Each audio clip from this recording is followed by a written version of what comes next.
Hello again, everyone. Edwin Learnard back once again. In this YouTube astrological segment, I'm going to be dissertating and talking about the ruler of the second house posited in the first house in the natal horoscope. People that have this placement obviously can have finances, their financial situation, income earned can be paramount to them. Their resources also are very essential in their life scheme.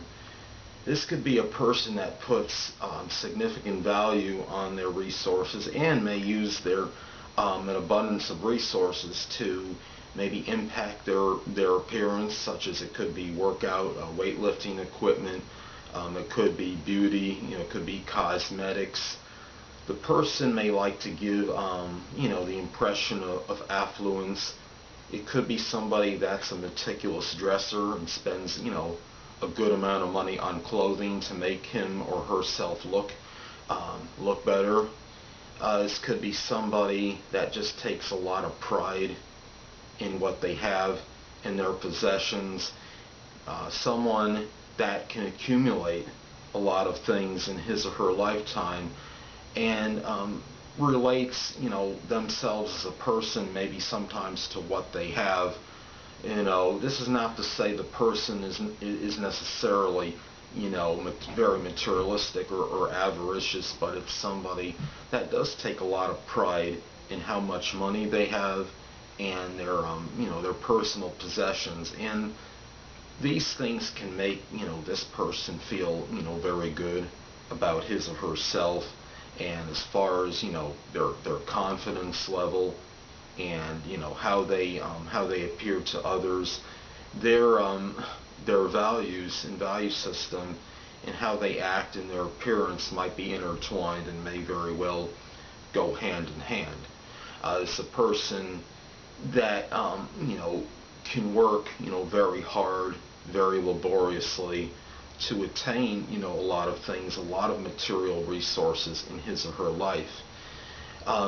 If the planet is adversely aspected, or I should, in a way, I guess what I'm saying is it makes predominantly negative aspects. This can be a person that might work vigorously and work very hard and might incur some losses or just expend a lot of energy and not really get a lot for his or her time put in, especially if it's somebody that might have some kids. It might be somebody that might work a lot, prodigious amount of hours and not get a whole lot back in terms of saving.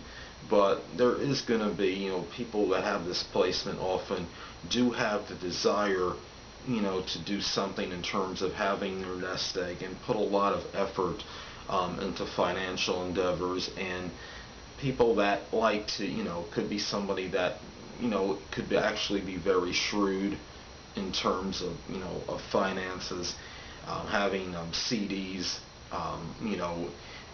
low investment stocks, somebody that's very judicious and prudent in terms of their money and being able to maximize the most for their buck. And those things can figure prominently in this person's life. So anyway, that'll conclude this YouTube astrological segment for the ruler of the second house posited in the first house in the natal horoscope. Stay tuned next time, where I'll be dissertating and talking about the ruler of the second house in the second house in the natal chart. Two things I want to get with you on before I head out. Firstly, the stars may impel, but do not compel. And secondly, never isolate any single astrological element, aspect, planetary placement, position, configuration, influence, or what have you, and make an analysis on a person, astrologically speaking, based on this alone, because a person astrologically is the sum of all their components in their natal chart, and not just one. Until next time, people, stay well.